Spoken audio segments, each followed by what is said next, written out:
Imagine waking up tomorrow and finding out your medicine costs 30% more. Your new phone, delayed 6 months. Your job at the factory, gone. Not because of a pandemic, not because of a war you can see on the news, but because of an island you've never heard of covered in ice, sitting between two countries that have nothing to do with you. On January 17th, 2026, the United States announced a tariff that isn't really about tariffs at all. It's about Greenland. And two tiny countries you probably couldn't find on a map, the Netherlands and Finland, are about to become the pressure points that crack open the entire global economy. By the time this is over, the way we make things, ship things, and buy things will never be the same. Stick with me until the end, because what's happening right now isn't just economics. It's a test run for how power works in the 21st century. And you're about to find out why a chunk of Arctic ice is worth more than $1 trillion in trade. Part 1. The Greenland Ultimatum. How a tariff became a territorial demand. Let's start with what actually happened. Because this isn't theory. This is real, and it's happening right now. On January 17th, 2026, President Trump stood up and announced something that sounds insane if you say it out loud. 10% tariffs on 8 European countries. Not because they cheated on trade, not because they dumped cheap steel or stole jobs, but because they won't help the United States buy Greenland. Yeah, Greenland. That massive frozen island between Canada and Iceland that technically belongs to Denmark, but mostly just sits there being cold and empty. Here's how it works. The tariffs start February 1st, 2026 at 10%. Then on June 1st, 2026, they automatically jump to 25%, and they stay there forever. Unless one thing happens, Denmark agrees to a complete and total purchase of Greenland by the United States. The price tag? Around $700 billion. That's not a typo. 700 billion. With a B. Now, you might be thinking, why does anyone care about Greenland? It's ice. It's rocks. There's like 56,000 people living there, most of whom probably just want to be left alone. But here's the thing. Greenland isn't about Greenland. It's about what's under it, around it, and above it. The administration says Greenland is critical for something called the Golden Dome. That's a fancy name for a space-based missile defense system. Think of it like a giant shield floating above the Earth that shoots down missiles before they can hit North America. And Greenland, sitting right there in the Arctic, is apparently the perfect place to put the sensors, radars, and launch sites that make the whole thing work. But it's not just about defense, it's about control. Russia is right across the Arctic. So is China, increasingly. Whoever controls Greenland controls shipping routes that are opening up as the ice melts. Whoever controls Greenland controls rare earth minerals buried under the ice that are used in everything from smartphones to fighter jets. Whoever controls Greenland controls the high ground in the Arctic, which is quickly becoming the most important strategic battlefield on the planet. So the United States wants it. Denmark says no. And so the US says, fine, we'll make it hurt until you say yes. Enter the tariffs. Now, tariffs are supposed to be about trade. You put a tax on foreign goods to protect your own industries, or to punish a country for unfair trade practices. That's economics. That's normal. This is something else. This is using trade as a weapon to force a territorial acquisition. It's not about protecting American workers. It's not about balancing the trade deficit. It's about leveraging $1.2 trillion in annual trade between the US and Europe to bend a sovereign nation into selling land it doesn't want to sell. $1.2 trillion. That's the total value of goods and services moving back and forth every year between the United States and the 8 countries hit by this tariff. The Netherlands, Finland, Germany, France, Italy, Spain, Sweden, Ireland. But here's the twist. Most of those countries are big. They've got diversified economies. They can absorb the hit or fight back or negotiate. 2 of them can't. The Netherlands and Finland are small, specialized, deeply embedded in global supply chains. And when you hit them, you don't just hurt them, you hurt everyone. Because the Netherlands makes the machines that make the computer chips, and Finland makes the medicine that keeps people alive. And when you tariff those things, you're not just playing trade games, you're threatening to shut down the entire modern world. This isn't a trade war, it's a geopolitical stress test, and the countdown clock is already ticking. Part 2. The Dutch choke point, when one country controls the world's chips. Let's talk about the Netherlands. You know it for tulips, windmills, maybe Amsterdam. You probably don't think of it as the most important country in the global economy, but it is. In 2024, the Netherlands exported $38 billion worth of goods to the United States. That's massive for a country the size of Maryland.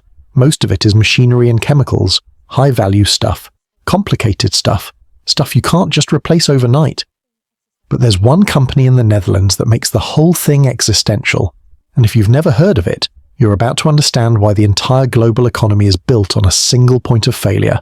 The company is called ASML, and it makes machines that make computer chips. Not just any chips, the most advanced chips in the world.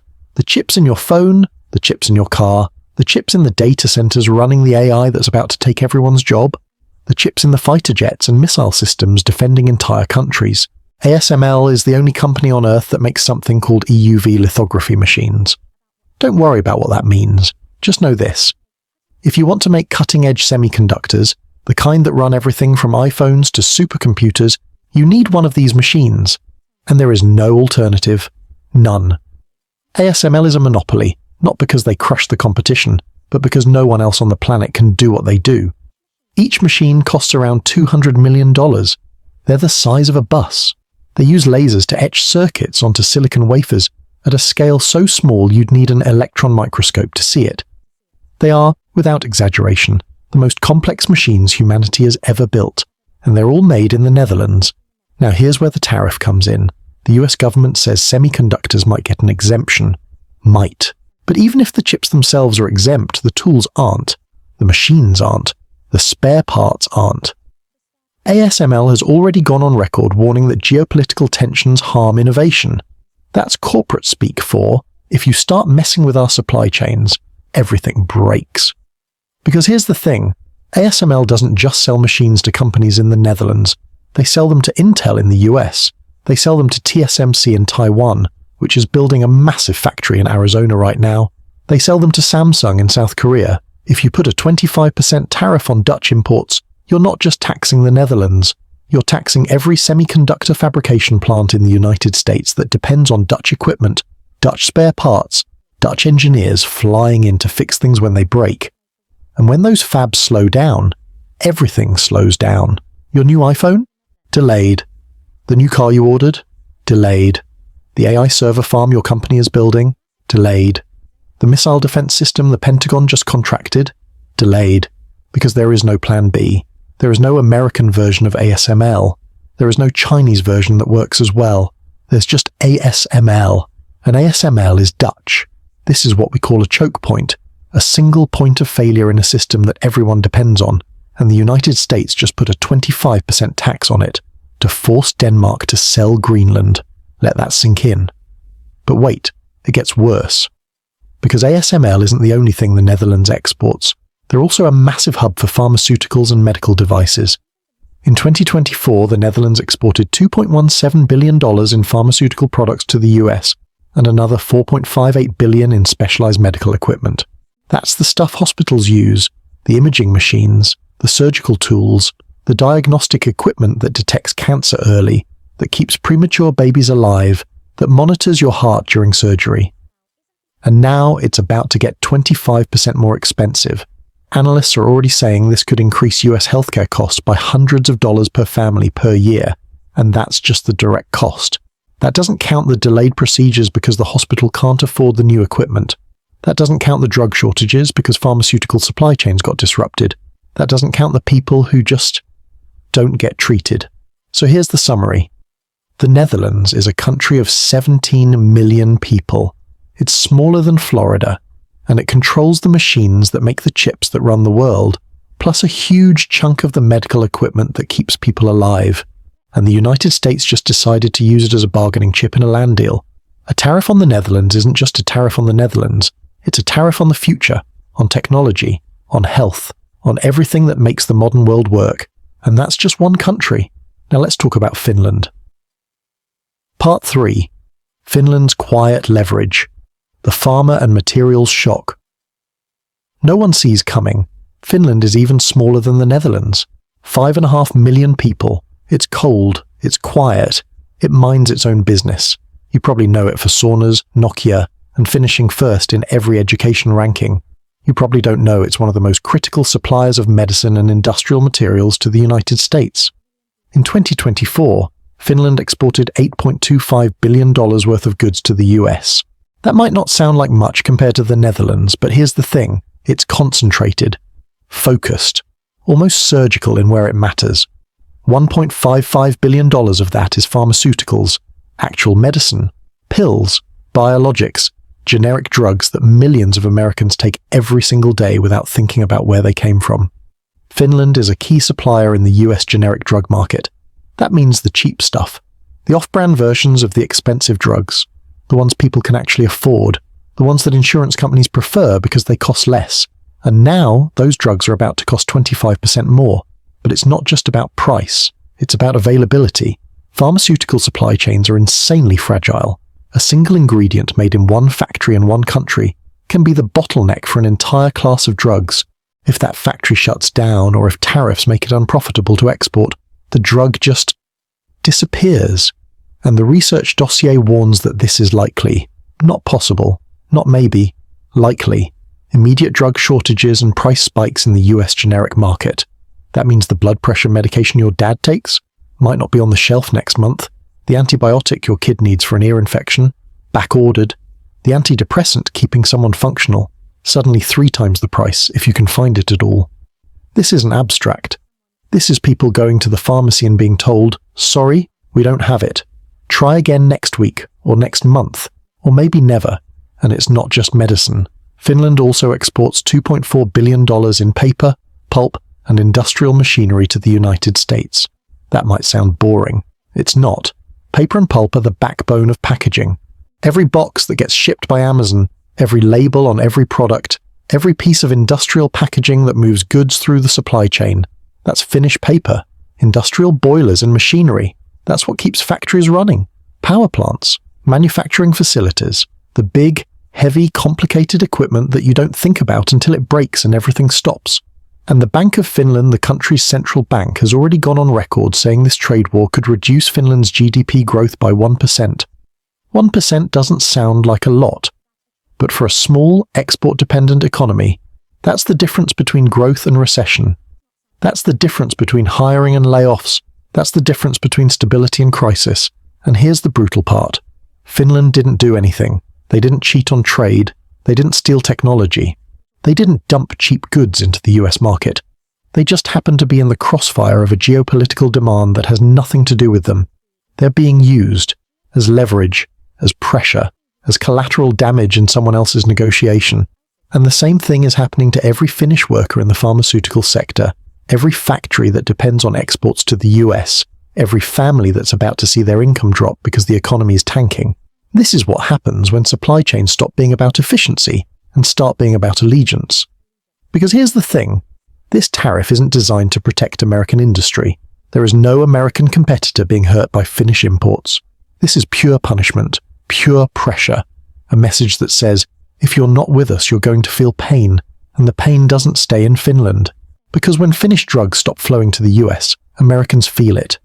When Finnish paper stops moving through the logistics network, American companies feel it. When Finnish machinery stops being maintained and replaced, American factories feel it. This is the interconnected nightmare of global supply chains. When you hit one node, the whole network shakes, and we're just getting started. Part 4. From efficiency to allegiance, the end of the optimized supply chain. For the last 30 years, the global economy has run on one principle: efficiency. Make things where it's cheapest. Ship them where they're needed.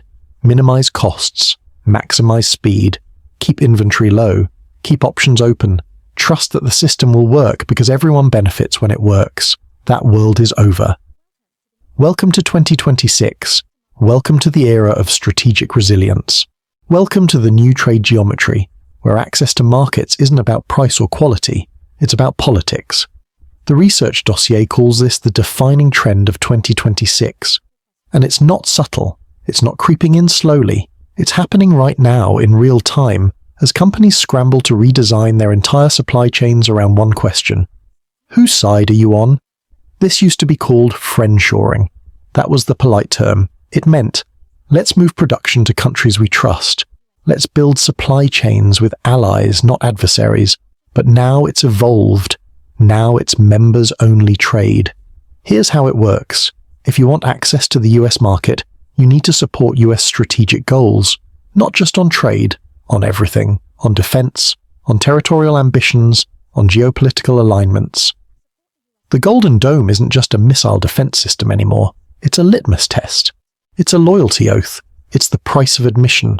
Countries that support the US claim to Greenland, they get favorable trade terms. Countries that don't, they get tariffed into submission. This is what the dossier calls following the flag. Multinational companies aren't optimizing for cost anymore. They're optimizing for political alignment. They're moving production to connector economies, places like Mexico, Vietnam, countries that are close enough to the US geopolitically that they won't get caught in the crossfire.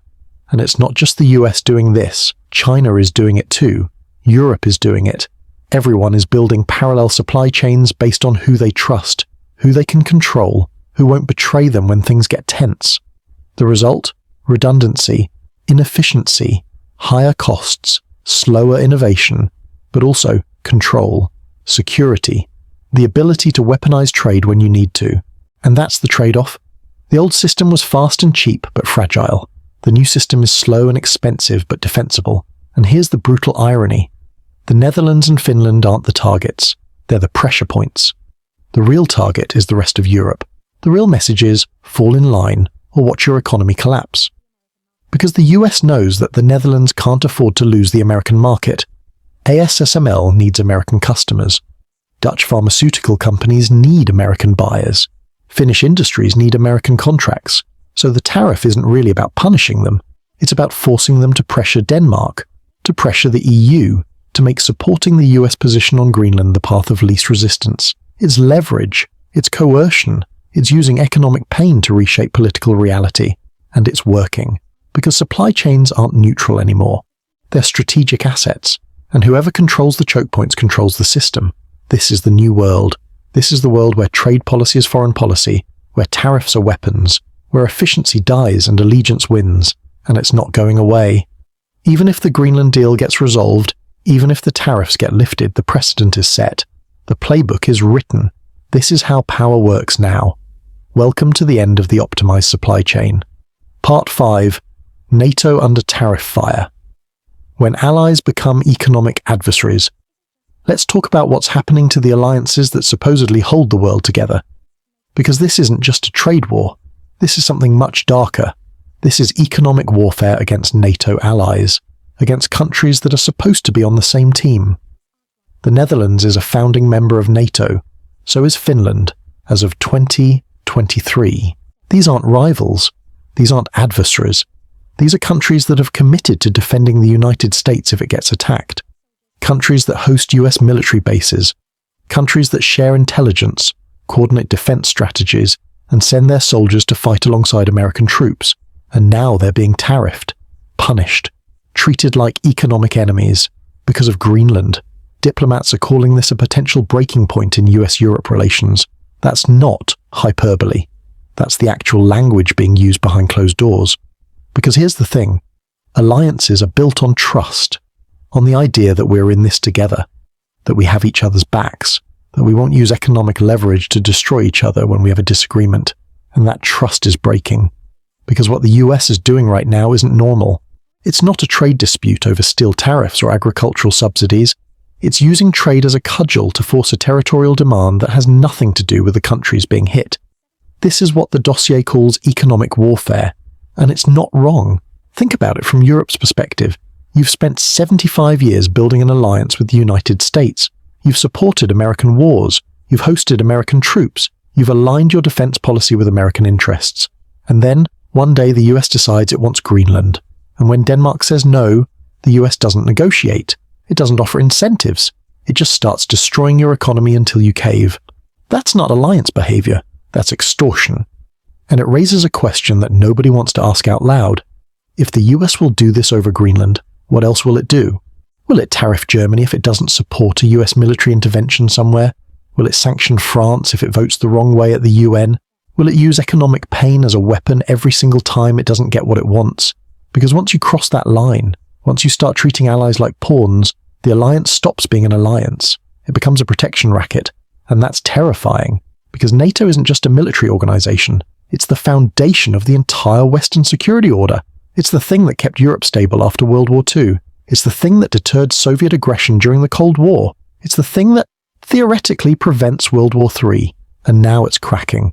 Not because of Russian aggression, not because of Chinese expansion, but because the United States decided that Greenland is more important than 75 years of alliance cohesion. And here's the worst part.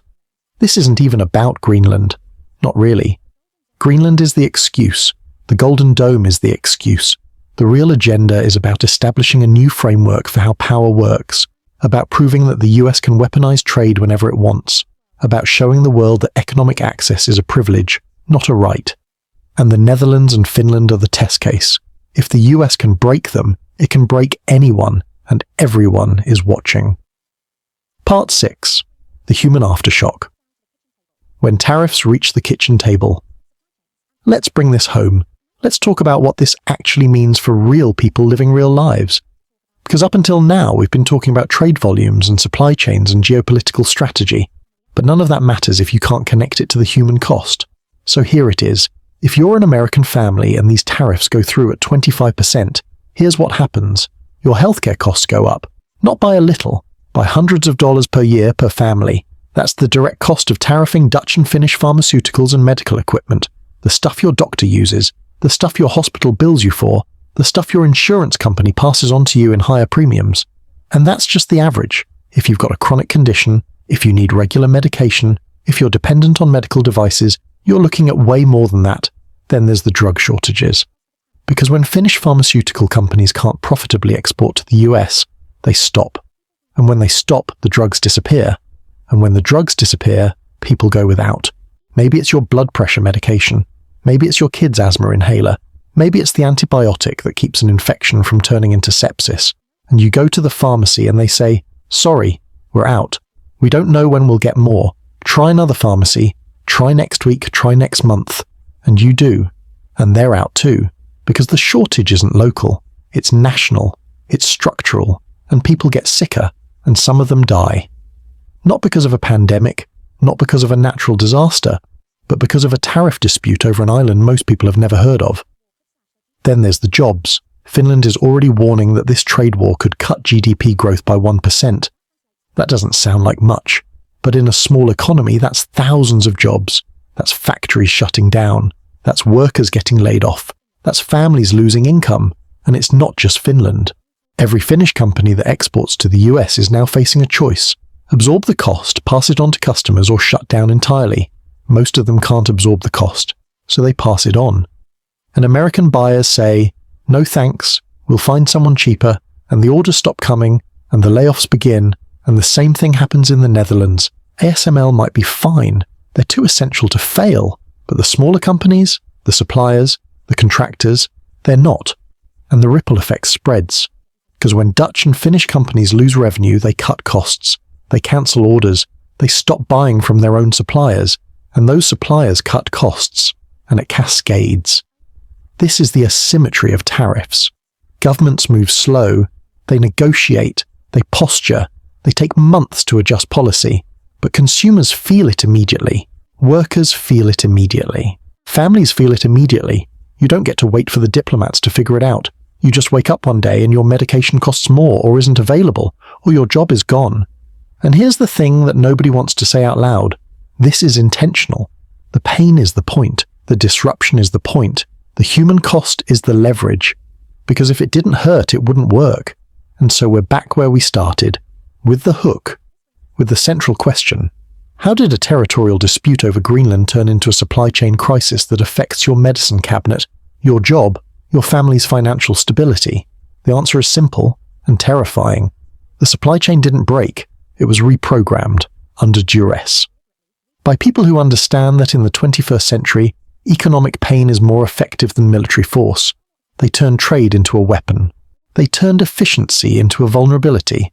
They turned allies into pressure points. And now, every time you open your medicine cabinet, every time you check the price of a new phone, every time you wonder why things cost more and arrive slower, you're seeing the aftershock. A single tariff, a single ultimatum, a single countdown clock, and the entire global system reshaped in its wake. This is the world now. This is how power works. This is what happens when the supply chain becomes a weapon, and it's only just beginning.